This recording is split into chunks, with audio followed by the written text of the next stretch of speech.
Lionel Richie is one of the greatest singer-songwriters that ever lived, dude. Remember the one when he's just stalking that blind lady singing hello? Hello, is it me? God, you're making fun of her because she can't see? Is it me you're looking for? I never looked at it as he was making fun of the blind lady. Well, I mean, it's like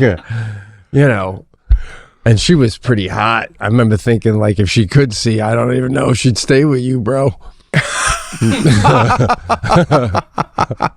People ask him all the time, did you save the bust? Go look at this thing. This looks like a black Lou Ferrigno. Oh my, it does, bro. Do you think they said we can't make it look too much like him because the woman's blind? Or do you think they made that bust to replicate with Lionel Richie? That's a good question to ask him. The bust didn't look like you. That's a good question. It was because she was blind? Or you guys had a f***ed up guy doing the busts that video shoot? Yeah, well, they listen, this can't look exactly like Lionel. It would be ridiculous for a blind lady to make it look just like him. So just, Hey guys, if you're loving the Pete and Sebastian show, for $5 a month, you might want to think about joining that Pete and Sebastian Patreon channel, because we give you another extra show, which is always fun and different. We always, it's not just a show we do like, oh, we gotta do an extra one. We try to make it a little special, a little different. And you get 4 live shows every Tuesday night. I host a show called Loose Ends, where we take calls from all the cast listeners, and we do a whole bunch of other stuff too, including having guests. So far we've had Dan Soder, Robert Kelly, Giannis Pappas, and so many more to come. So hope to see you over there on the Pete and Sebastian Patreon channel. Seriously, if you want to have some entertainment, you should hop over there. Hey guys, just a reminder, my As I Was Saying comedy tour kicks off Friday, October 17th in Portland. Then the next night, the 18th, I'll be in Vancouver. Then the following week, I'll be off to Florida and Charleston, South Carolina. I'm going all over with this thing. And if you go to pcorreale.com, just go to my website. It's the first thing that comes up is tour and the tour dates. It's going to be fun. Hope I get to see you out there. Here we go, baby. As I Was Saying comedy tour starts in a week. All right, thanks to Shopify for sponsoring this episode. If you shopped online, chances are you've bought from a business powered by Shopify. You know that purple Shop Pay button you see at the checkout, the one that makes buying so incredibly easy? That's Shopify. And there's a reason so many businesses sell with it, because Shopify makes it incredibly easy to start and run your business. Cha-ching, baby. That's what you got with Shopify. Shopify is the commerce platform behind 10% of all e-commerce in the U.S., from household names like Mattel and Gymshark to brands just getting started. So if you want to see less carts being abandoned, it's time for you to head over to Shopify. Cha-ching! Sign up for $1 per month trial and start selling today at shopify.com/thecast. Okay, that's all one word. Go to shopify.com/thecast, one word there. Shopify.com/thecast. This episode is brought to you by Prize Picks. You and I make decisions every day, but on Prize Picks, being right can get you paid, baby. Don't miss any of the excitement this football season on Prize Picks, where it's good to be right. Guys, football season's here, so it's time to have some fun being right. Maybe that means taking Saquon Barkley for more or less than 1 rushing TD, or Patrick Mahomes to have less than 2.5 passing TDs, or Josh Allen to have more than 270 pass yards, which he will. Guys, football is about having fun, so let's have some fun. Prize Picks is the only app that offers stacks, meaning you can pick the same player up to 3 times in the same lineup. Want to pick more on Josh Allen, pass yards, rush yards, and touchdowns? Now you can pick all of them in the same lineup, only on Prize Picks. Follow other Prize Picks players directly on the app and copy their lineups in one click, whether it's a friend, a celebrity partner, or just someone whose picks you like. Hit the follow button and check out every lineup they create in the new feed tab on Prize Picks. Wow, you can pony off these people. Download the Prize Picks app today and use code THECAST to get $50 off in lineups after you play your first $5 lineup. That's code THECAST to get $50 off in lineups after you play your first $5 lineup. Prize Picks. It's good to be right, baby.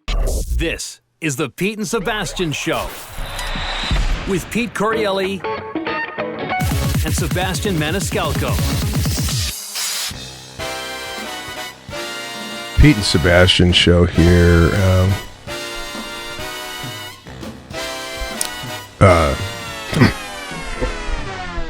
I don't know where to start. I don't know where to begin. I just heard that you have to check in on Southwest. What's going on with that? Just could you explain? Did you ever fly Southwest? On Southwest, you gotta check in at exactly like my flight's at 12:25. I gotta check in at 12:25. I start trying to check in, and the sooner you check in, the closer you are to the front. Oh, gotcha. And just Jackie's coming too, so she's got to do that too. Vegas, baby, working with you. Last time for a while. Man, I've been loving it, bro. It's fun. Thank you for having me. What? When are you leaving? Tomorrow? I'm leaving tomorrow. You are as well, right? You got that big interview.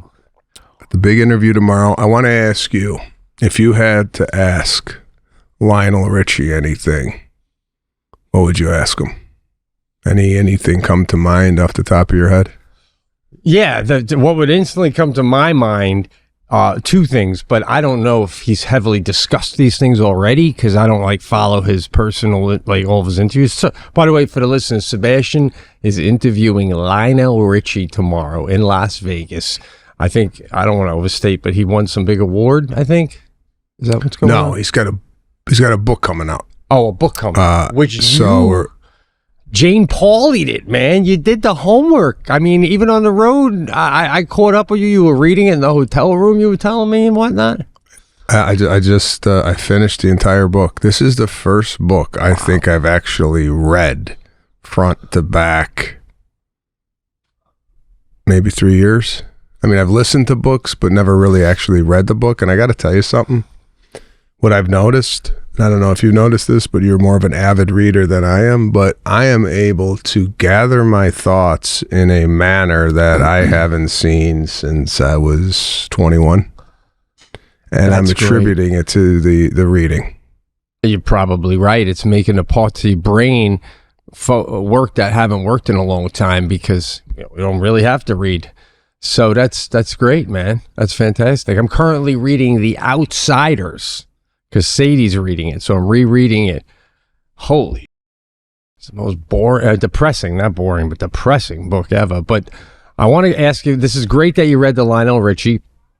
The two questions I would have, and I want you to tell me if they've been heavily discussed in the book, is first, breaking up with the Commodores. I can only imagine it was his choice because he was such a major talent. And we all know how hard it is to break up with a girl, a manager, an agent, anything. So was it was there a woman in your life that you were a month, 3 months? She's like, just do it already, Lionel. And what was that? I mean, did they see it coming? There's just so many levels. And then the second thing is, what's it like when your daughter becomes famous? Because Nicole, for a while, was so famous. I just don't know how I'd feel if my daughter was famous. That would be a weird feeling, man. Yeah, so he covers both of those topics in the book. The Commodore breakup was kind of it was writing on the wall. I guess Lionel was writing a lot of music, and it kind of became, even in the press, is Lionel Richie and the Commodores. I mean, it was a guy who was outshining the rest of his bandmates. And they were when they would interview the band, a lot of the questions would be directed towards Lionel Richie and not the other members of the band. So what he would do is he would show up late to the interview so they could ask the guys the questions. That's nice. And then he would sit in 30 minutes later, but then the band took that as, what do you think you are, too important to come down here on time? Oh, wow. That's fascinating. You can't win, dude. Yeah, couldn't win. So, Yeah, I mean he went on his own way. I mean, this guy, the writing he wrote. I don't know if you know this. I'm just spitting on some information, not only because I want the audience and you to know it, but I'm also just doing this because I need to know this stuff for tomorrow. You're bragging too, but it's okay because we all do it. When we read a book, we want to share the information because I read the thing, so I'm telling somebody. Well, you know what I have a hard time doing is What? And I've always had this reading and comprehension, and like actually reading something and then able to share with people in my own words what I read. And, That's it. You're getting good at it. And at this age, at 52, I'm trying to. I'm like, did I read that or did I make that up? There's a song that he sings called "Ballerina Girl." Oh, love it. And Ballerina Girl, you also love. yeah, I like the way he sings it better. All right, that's all right. Again, like you were proving you read the book, I was proving that I know the song. I know. That's all we do all life. You were constantly bragging, both of us. So you know what? And also too, by reading this book, I have a deeper appreciation for lyrics and the story behind the song, which I never really put together. Oh, that's great, dude. And Billie Jean is a great one. Talk about great lyrics. Yeah, this Ballerina Girl he wrote while watching his daughter Nicole in ballerina class, and maybe I'm new to the whole music thing after 52 years, and this is how you're supposed to appreciate music. But in listening to that song, I went to gymnastics practice yesterday with Serafina. And as I'm looking at her in gymnastics, the song might as well have been Gymnastics Girl. but, That's what it's supposed to do. You pull in parts of the song. Go ahead, I want to cut you off. You're in a moment here. But what I want to ask him is Ballerina Girl. It just sounds like it's a song, right? If she was playing basketball or softball or gymnastics or whatever, it just don't sound right. Like softball girl. It only works with ballerina because it's so beautiful. Ballerina. I know, it's like Ballerina Girl. It just goes, yeah, that's the song. You know, it's not like volleyball girl. Right. He wasn't sitting in the stands after his daughter had a spike and go, oh my God, she's the apple of my eye. No. Man,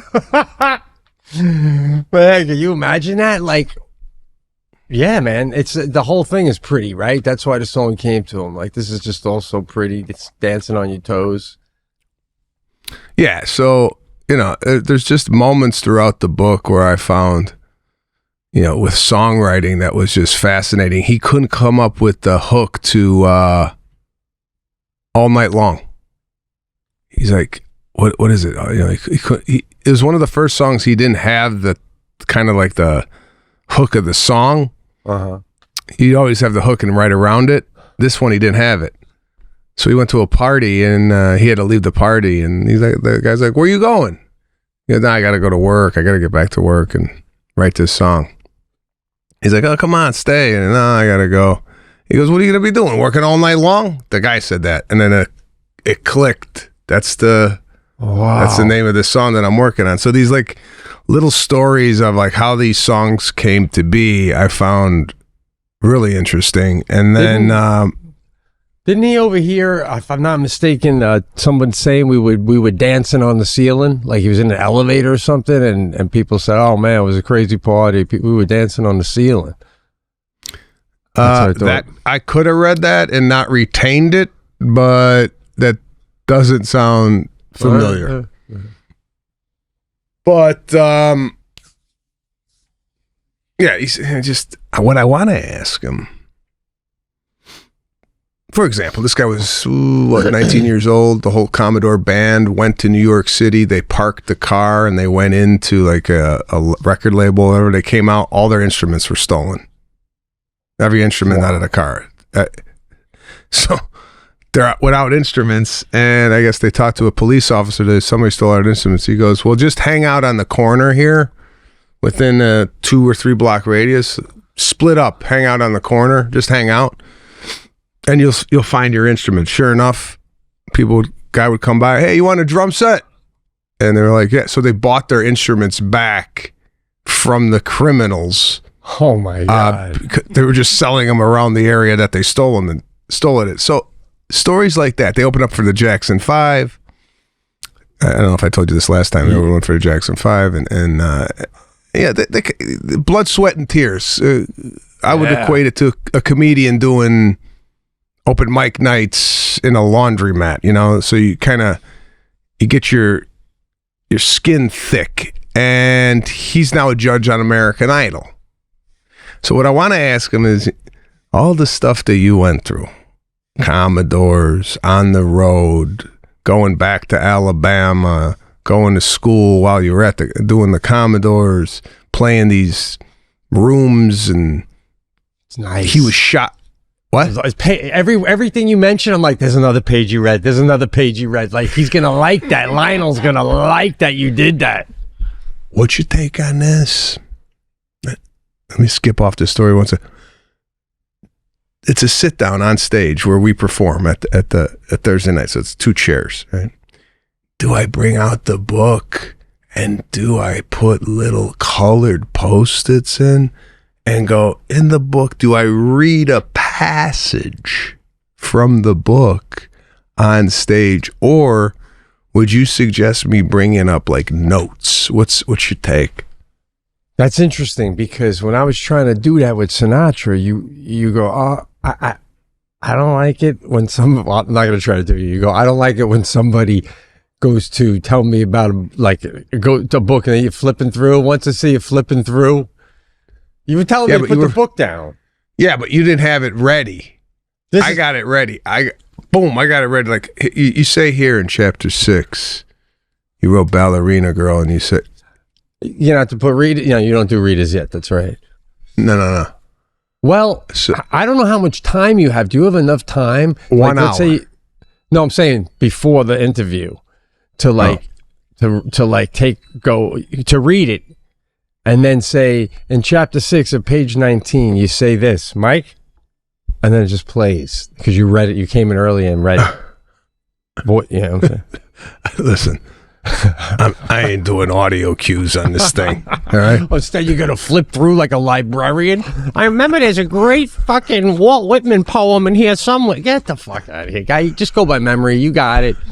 Okay, that's what I'm gonna do. I was thinking I was just gonna go out there, but then I have to have some reference of it. I gotta have just like a little sheet of paper. A note card, like where you just say like, all night long, and then you say.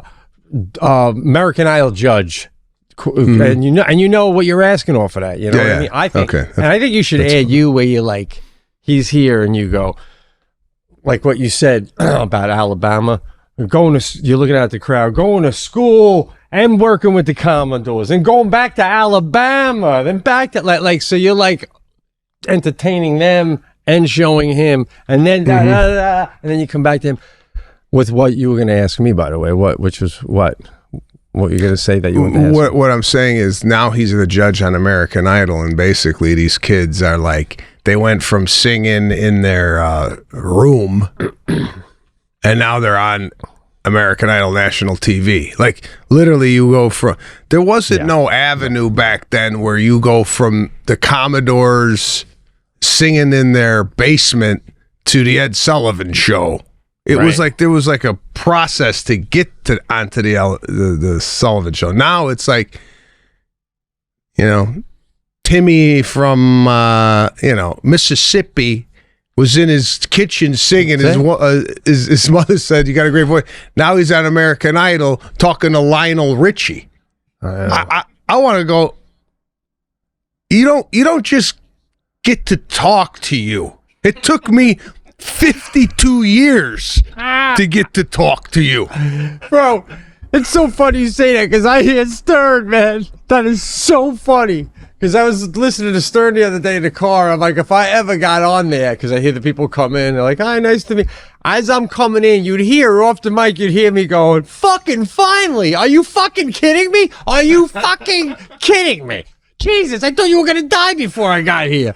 Holy shit, been waiting since I was goddamn 11 years old in my bedroom with my brother listening to him on ABC to get into there, you know? And now you can, like you said, make a video in your basement, and there he is, back when he was a judge. All right, thanks to Shopify for sponsoring this episode. If you've shopped online, chances are you've bought from a business powered by Shopify. Chances are you have. They're just everywhere. You know that little purple button you see at the checkout? The one that makes buying so simple and easy? There's a reason so many businesses sell with it. That's Shopify. Because Shopify makes it incredibly easy to start and run your business. Cha-ching. That's noise, meaning you can make money. Because Shopify is the commerce platform behind 10% of all e-commerce in the U.S., from household names like Mattel and Gymshark to brands just getting started. Shopify gives you that leg up from day one with hundreds of beautiful, ready-to-go templates to express your brand, your style. And forget about the code, man. Tackle all those important tasks in one place, from inventory to payments to analytics and more. They're your commerce expert with world-class expertise in everything from managing inventory to international shipping. Come on, you got something you want to send over to Canada? They got you covered. To processing returns and beyond. If you're ready to sell, you're ready for Shopify. If you want to see less carts being abandoned, it's time for you to head over to Shopify. Cha-ching, cha-ching, cha-ching. Sign up for your $1 per month trial and start selling today at shopify.com/thecast. Go to shopify.com/thecast. Shopify.com/thecast. This episode is brought to you by Prize Picks. You and I make decisions every day, folks, right? But on Prize Picks, being right can get you paid. Don't miss any of the excitement this football season on Prize Picks, where it's good to be right. Guys, football season is here, so it's time to have some fun being right. Maybe that means taking Christian McCaffrey for more or less than one rushing TD, or Geno Smith to have less than 1.5 passing TDs, or maybe it's the Colts' Daniel Jones to have more than 250 pass yards. Doubt it. Guys, football is about having fun, so let's have some fun. On Prize Picks, how you play is up to you. If you want flexibility, choose Flex Play, where you can get paid even if one of your picks misses. And if you want the biggest payouts, go for the power play. No matter your play, Prize Picks is a great way to put your takes to the test. Prize Picks is the only app that offers stacks, meaning you can pick the same player up to 3 times in the same lineup. You want to pick more on Josh Allen's pass yards or rush yards or touchdowns? Now you can pick all of them in the same lineup, only on Prize Picks. Follow other Prize Picks plays directly on the app as well and copy their picks with one click. Whether it's a friend, maybe a celebrity person you like, or just someone whose picks you like for no reason other than you just like them, hit the follow button and check out every lineup they create in the new feed tab on Prize Picks. Download the Prize Picks app. I'm telling you, it's worth it today. And use the code THECAST to get $50 in lineups after you play your first $5 lineup. That's code THECAST, all one word, to get $50 in lineups after you play your first $5 lineup. Prize Picks. It's good to be right, baby. Do these contestants even revere Lionel Richie the way we do? Like, do they even, I don't even think, because they get famous instantly, that they don't even appreciate the stars, the iconic super music stars that created all this backlog of, you know, it's like Sadie, like, I'm trying to get her to understand the Sinatra and these people, they're like, these are gods, man. Lionel Richie is one of the greatest singer-songwriters that ever lived, dude. Remember the one? It's like, what? I can't believe the song was so good. I was forgiven of the video when he's just stalking that blind lady singing hello, hello, is it me? God, you're making fun of her because she can't see. Is it me you're looking for? Those videos back then, remember how awesome they were? Wow. That's awesome, dude. I never looked at it as he was making fun of the blind lady. Well, I mean, It's like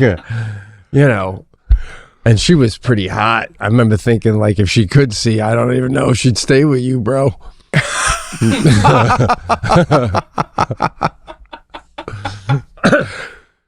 So yeah, she was making a bust of him during that video. It was like, wasn't she making a? Maybe you're right. I don't remember it that well. And then they turned the bust around. It didn't even look like him. If you could pull up the Lionel Richie bust in Hello, the video, just to see what this thing looked like, because in the book he says, people ask him all the time, "Did you save the bust?" And he said, "No, the bust is not." He said it didn't even. Oh yeah. Oh my god, bro.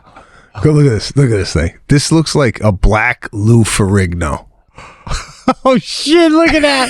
Oh my! It does, bro. What the? Holy shit! Gigantic. Oh my god. Oh, look at Lionel. Okay. Do you think they said we can't make it look too much like him because because the woman's blind, or do you think they made that bust to replicate with Lionel Richie? That's a good question to ask him. The bust didn't look like you. That's a good question. It was because she was blind? Or you guys had a fucked up guy doing the busts that video shoot? Yeah. Well, they listen, this can't look exactly like Lionel. It would be ridiculous for a blind lady to make it look just like him. So just, I personally think they really went for it, man. I think they think that's actually, it looks like Billy D. Williams a little bit. I was thinking that too. I was thinking, what's his name from Star Wars? Yeah, it's a Billy D. Williams bust. I gotta watch the video before I go there tomorrow just to get a. I gotta see if he was making fun of the blind girl. I want to know, were they because he made some good videos. Was he into it, or when he had to make the video, was he kind of like, why you never used to have to do this? Marvin Gaye never made videos. All my heroes never made videos.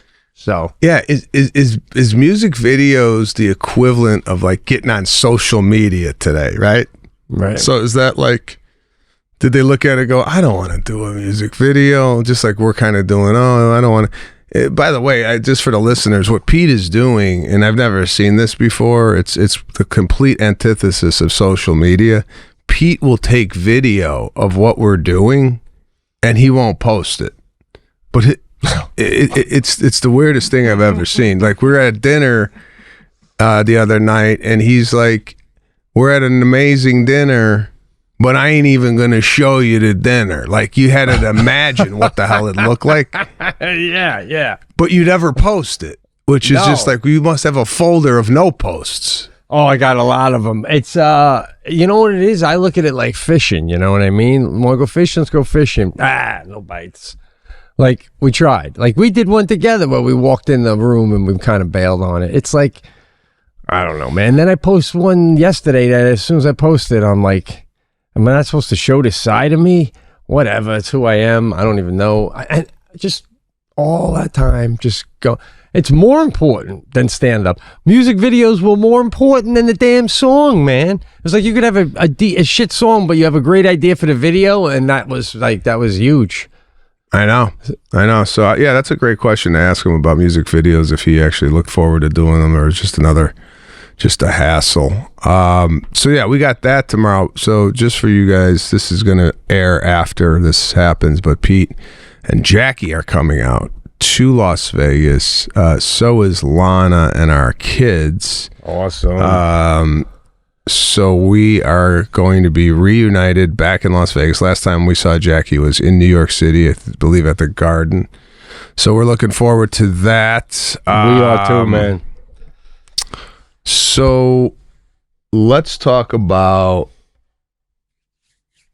first of all, this is something I really enjoy talking about on the cast, and we really haven't talked much about it because I don't know if we just forgot about it, but any Pete Correale airport airplane stories? I know you flew around recently. Anything going on in the airport? Actually, you know what? I have to take that back. You've been driving to the gigs. Yeah, doing a lot of driving.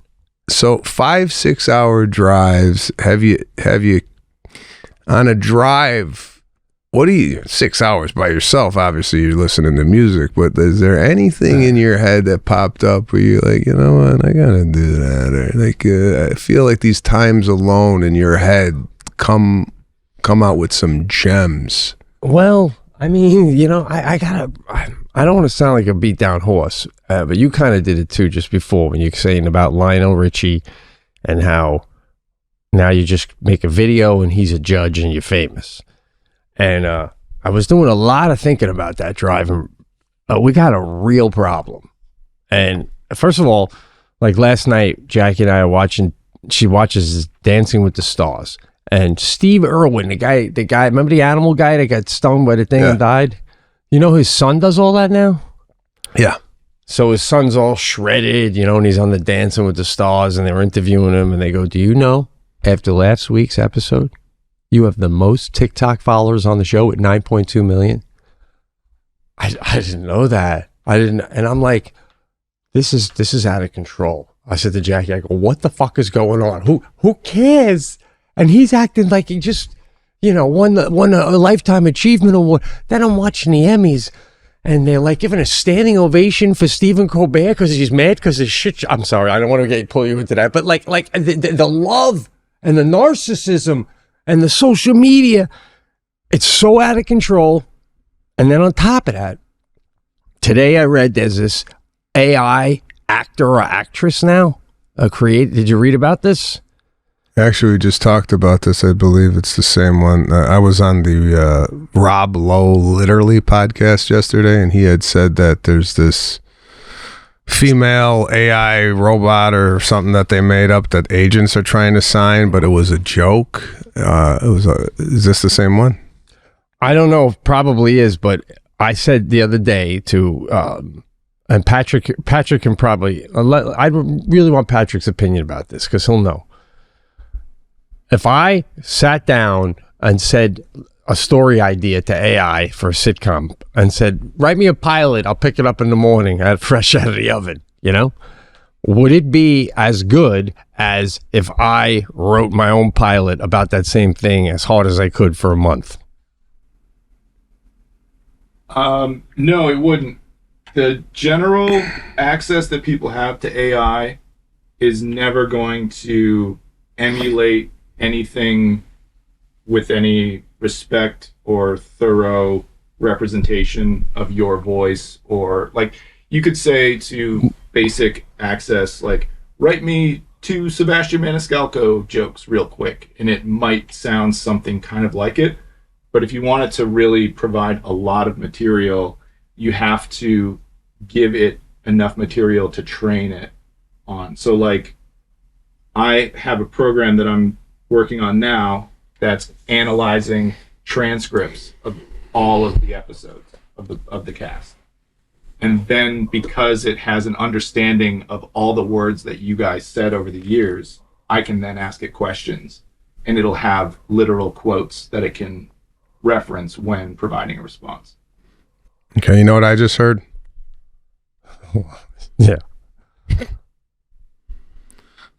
Well, this guy's coming in here, he's doing his thing, and he's like, yeah, I ain't sleeping, I'm up 72 hours. I just found out what he's doing. He's actually coming up with a program that's going to analyze everything we say. And then he's going to start doing the podcast without us. He's going to start putting the fucking Pete and Sebastian show based out 785 episodes we did. By the way, did he not? He sounded AI, didn't he? And then what you will, I'm like, look over, is he even there? Did you see him? Is he behind the glass? I don't know what's going on with that. I mean, if AI could already do your personality, Patrick, I'll tell you that much, because this is not laying. And Patrick, you told me that AI is learning so quickly that things it can't do, it will be able to do before you know it. So, for anyone who doesn't think this shit's going to get authentic, I feel like it's going to, and I just don't know what any of us are doing. I want to write a book about my life. That's what I thought would be funny, but I'll just say it. It's over, bro. Well, anyway. Listen, I think it's a helpful tool. I don't know if it's ever going to, who knows, man, in 5 years. Right. Well, here, we were talking about this. Who the hell was I talking about this? To my buddy Freddie yesterday. I was asking him, where is entertainment going? Do you think stand-up comedy is going to be as popular as it is today 5 years from now? And my answer to him was, all these podcasts seem to be very, everybody's got a podcast. I'm always thinking, what's the next iteration of the podcast? And probably Patrick could speak to this more than we can because he's piped in with technology and entertainment on that. And he's making that front. Yeah. Yeah. So there's this guy, I don't know, you probably don't know him. His name is Kai Cenat. He's a black kid, 21 years old, does streaming. He's a streamer. And there's also a guy by the name of iShowSpeed, who's another one of these streamers. And apparently, this kid's only 20 years old. What is he making, this freaking guy? What's he? I think this guy just bought a 400 at least. What's that? He's got to be making 100 million. 100 million a year this guy's making, 20 years old. Streaming, live streaming. Yeah. So streaming what? Basically, he does he'll have a car in the street, right? He'll be in the street, have a car come at him at 40 miles an hour, and he'll jump, and the car goes under him.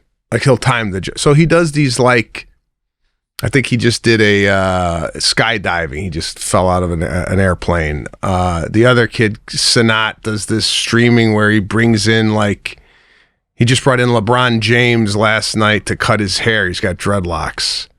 So it's just this streaming. It would be like you hanging out with Jackie and putting a camera in the corner of your living room. Yeah. And they just capture you living. It's like almost reality TV, I guess. Moved to the internet, slightly scripted. Kevin Hart just did a thing with Drewski. This guy, did you see this? Yeah, I mean it's the prove it that you guys do on stage. Get on the mic. You guys are in the right world, touring, performing live, because that is the last thing that AI is going to be able to steal from creative people, is a live performance. And live streaming is the way to survive the onslaught of AI generated podcasts that everyone's going to compete with. There's going to be AI influencers and AI podcasts by the hundreds of thousands in the next 3 years. And being live, where you can literally interact with the audience on the spot, you can see their comments, you can respond, you can have somebody walk in the room unexpected, or you can stand on stage in front of them. Proving that you're human is going to be the most valuable form of entertainment in the future, and being good at what you do, obviously. Loose ends, baby. Loose ends. Tuesdays, all Patreon channel, 8:30 live. Could you imagine 25 years ago someone saying to you, you're really going to flourish in 2025 because you have to prove that you're human. What the fuck? Oh my God, man. Jeez. When you come through the crowd to go on the stage, touch as many hands as you can so they can feel the flesh to prove that you're not silicone.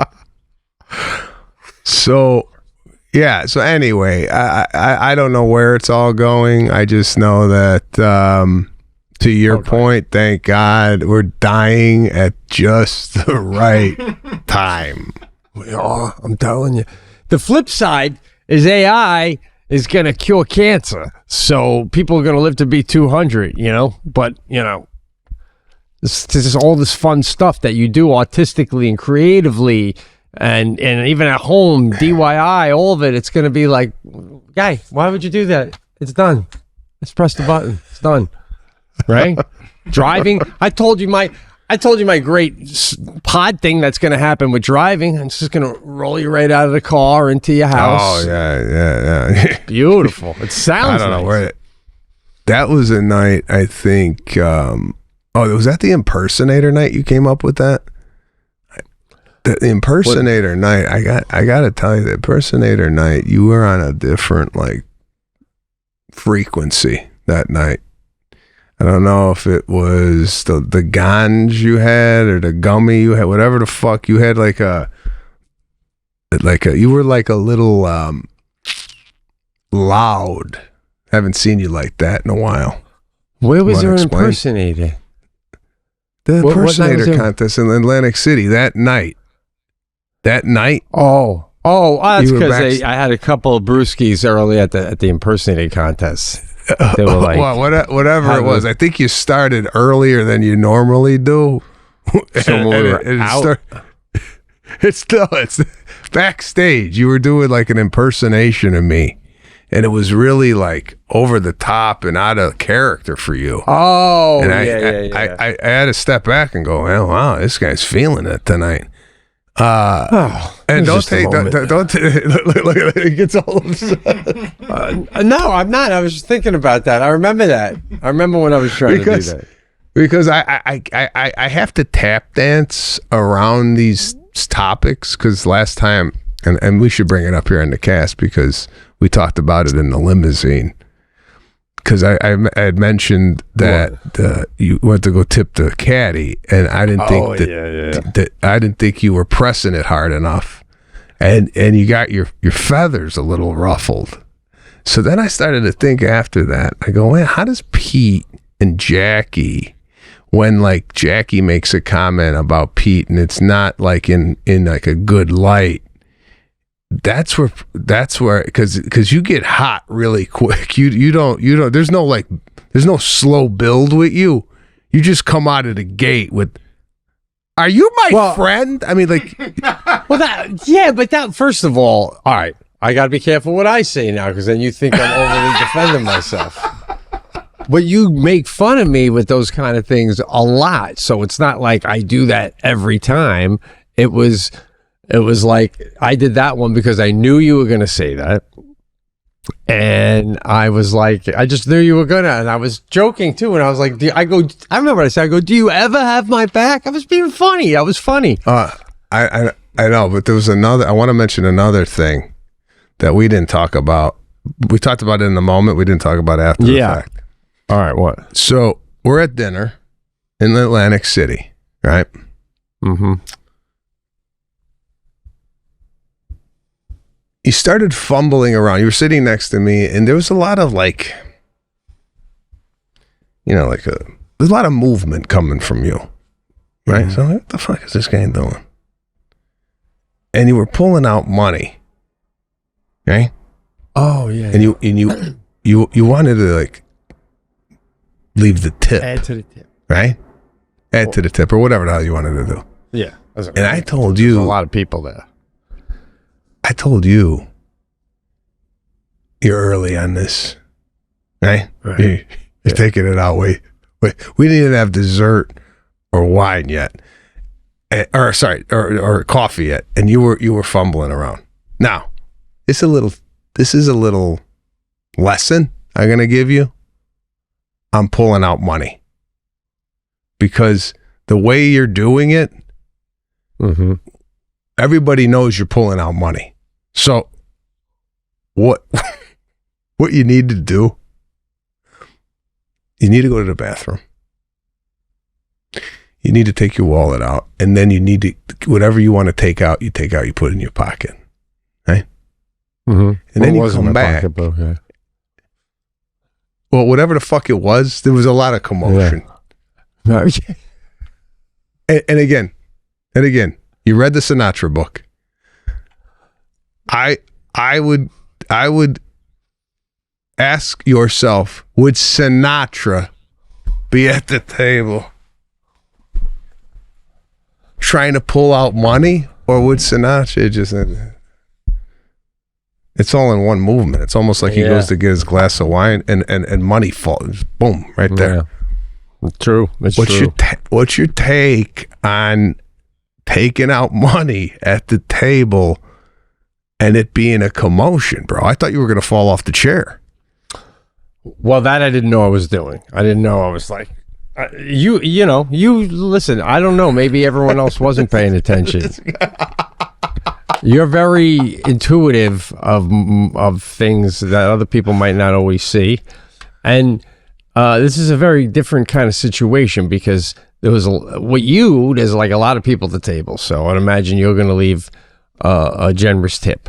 I wasn't going to try and be some cheese ball that goes and throws that on top of whatever you're putting down. So what I was trying to do before I forgot to do it was just go, hey, can you just add this to the tip, man? Thanks. And then you said you're too soon. Now, in my head, I'm like, I'm not too soon because I'm not throwing it down. I'm giving it to you to add to what you're going to throw down to my closest way of being gracious.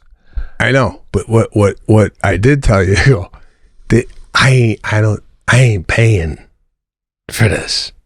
I know, but even when you're not paying, I do see that you usually go over and no, I do give a grease, but that's another thing I want to talk about. So, the grease job on top of the payment, right? Right. Because I don't know, like, this is why I don't like other people paying, because I don't know what the fuck is going on. I don't know what he's tipping. I don't know what's going on. I don't know what's going on. So I have to, like, overly... I have to overly compensate because I don't know what just happened. You know what I'm saying? Yeah. So you're in a position you're not used to being in. When I'm out by myself, I know when to tip. I take it out at that point. But you can't tell me let's go out have some fun, and then every little thing I do I'm being judged on. I won't go out with you guys. This is no. I'm saying that. Bro, I'm done. How do you think I'm coming up with the content for the show? Well, so when you go out and you don't know what to do in a situation where you're not paying, I don't know what to do in a situation where I'm not tipping. But I'm certainly not going to go up and go, oh, I know he gave you a bunch, but here's a little something extra. So that's all I was doing. What do you do? How do you just assume the person paying also tipped, or do you assume they didn't? That's what I would assume. Right. That's what I would assume. But if that's not the case, and I don't tip, the people are gonna go, "What the? Like no tip." Right. So I mean, I'm the guy that took us out was very gracious. I'm sure he tipped. I'm just saying I have to like. It's almost as if I am paying for the meal because that's how large the tip has to be. Now, do you? Well, there's a fame factor involved too. What's that? There's a fame factor involved in that too. You can't have them walking around saying, "Oh yeah." When he played the Ocean, he came in. Yeah. So he played the Ocean 8 shows and he left $25. Oh. So we also have to take into account. Listen, this is kind of, they stayed open late. They got eight people there staying past the time that they should to serve us, which is also factored in to the grease job, right? Yeah. Wow. Yeah. So there's a lot going on. There's a lot going on. There's a lot going on. Sometimes I can't even enjoy the meal because I'm trying to figure out in my head, okay, and apparently I'm being loud and moving around a lot too, which is taking away your good time too.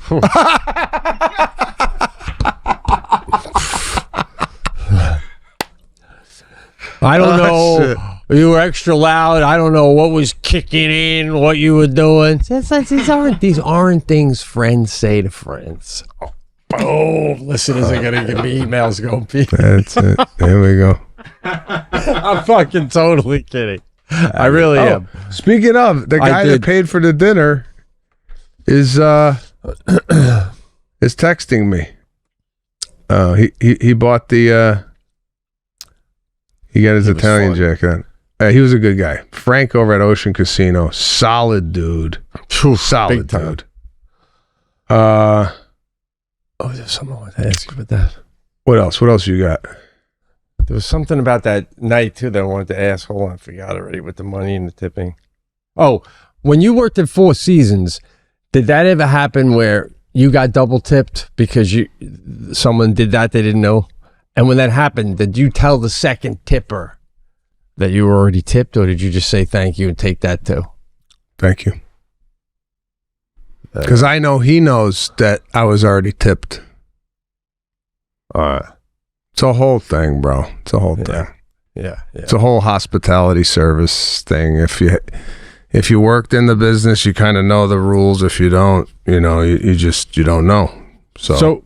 So with tipping, this is a good one, folks. This is very entertaining, and I'll lead it here, and then you can come in. So the guy we were just talking about, Frank, great guy, took us golfing one morning at a really nice country club in Jersey. Really nice.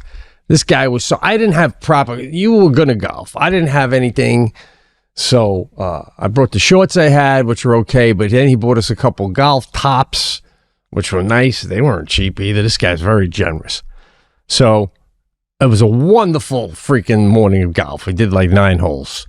And again, the host couldn't have been any nicer. So now when we're going back to the hotel, you and I, waiting, the car's going to take us, a limousine, actually, we were joking about that. There's a guy, a golf caddy, who, when you hit your ball, when we were playing the whole 9 holes, this guy would be on the back, I'm telling this for the listeners, of the golf cart, dressed all in white. And when I'd go to tee off, he'd suggest obviously driver in that moment, but whatever time I was going to hit the ball, what club I should use, how I should swing. And then when I hit the ball, and he did this for Sebastian, Frank, for all of us, when you hit your ball, he would run pretty much as fast as he could to wherever your ball landed, and then stand there and wave to you and show you where it is. If it went in the woods, boom, he would dart into the woods just like a deer taking off, man. So, I mean, I felt bad. This guy was like going to have a heart attack. I was running him left and right with all the shanks. Now, at the end of the whole day, which was so fun, right? It's still early morning. Frank's got to roll. We're done golfing. I believe, you already tipped somebody, right? I believe. I didn't tip until the end. Yeah, but I'm saying before Frank did. All right, so you tipped. And then I look over and I'm going to say goodbye to the caddy, Kevin. So then Frank, the owner, went over and tipped the caddy. And I was going to say goodbye to the caddy right after Frank did. And I went over. I had $50. And I had said to you think 50 is good? And you go, yeah, tip 50. You said that a little earlier. If that's what you got, that's cool. So I went over and I did the old put it in his palm. And I said, thanks, Kev. Really had a blast. And he went like this. No, I can't. Frank already tipped me. I've been taken care of. I said, you sure, man? Come on. And he's like, no, I really can't.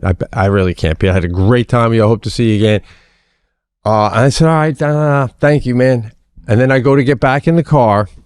And then Sebastian right away goes, well, what you said. You said, I don't feel that you tried to give him the tip enough.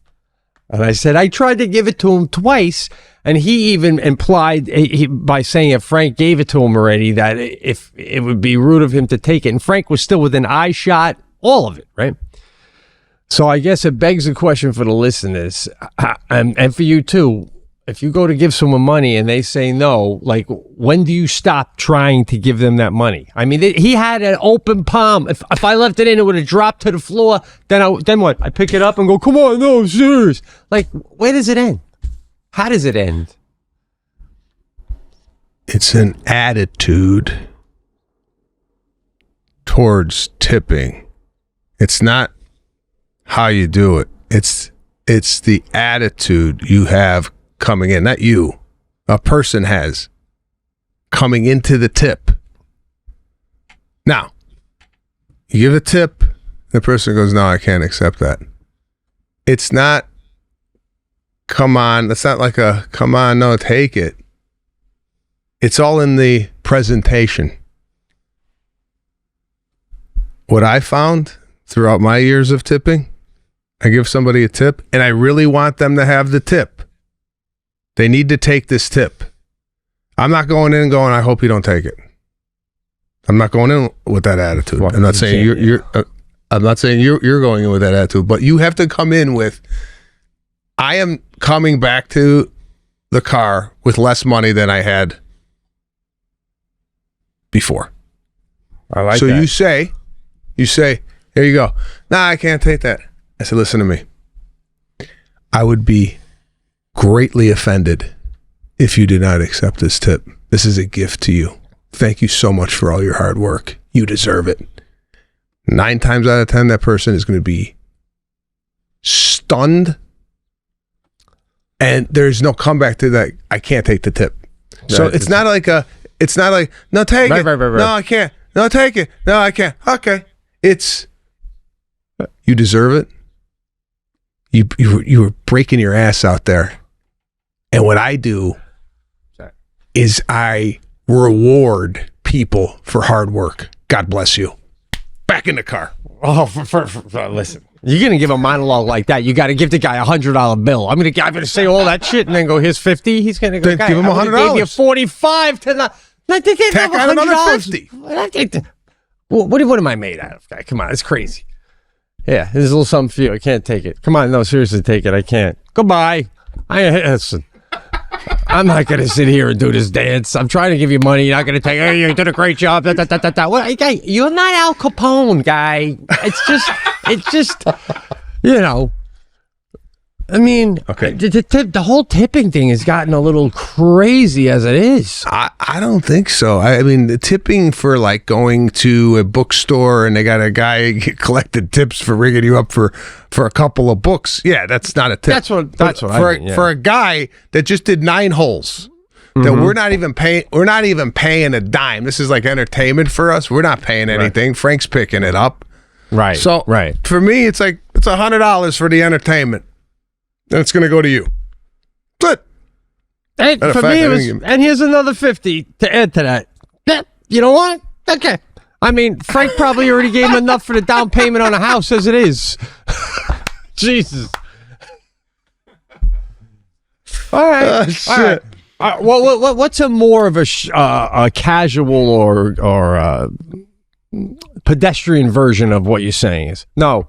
Listen, you'd be offending me if you didn't take it. Just take it like that, right? That sounds a little like you hear that. You're not necessarily expecting 100. You're still expecting maybe a 50, but you'll take it. All right. No, I'm just saying it's all in the approach. So if you want to go up there and you go, the approach is the key to tipping, in my view. Because I've been on the receiving end of a tip, and when people are very like demonstrative and very like, you're taking this, I'm like, oh, thanks, man. That's, you know, there's no argument. It's like, Jesus, this guy's giving me a tip and he wants to know you're taking it. Right. So, yeah, that's the tipping etiquette here on today's show. Lots more to get into next week in regards to the Atlantic City run.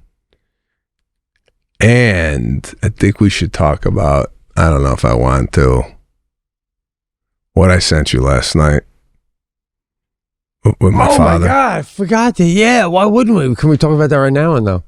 No, we're going to save it. It's a cliffhanger. It's a cliffhanger to keep these people coming back. That was phenomenal. And I sent that to you. Well, we'll get into it. Next cast, Pete and Sebastian show. We'll be back next week.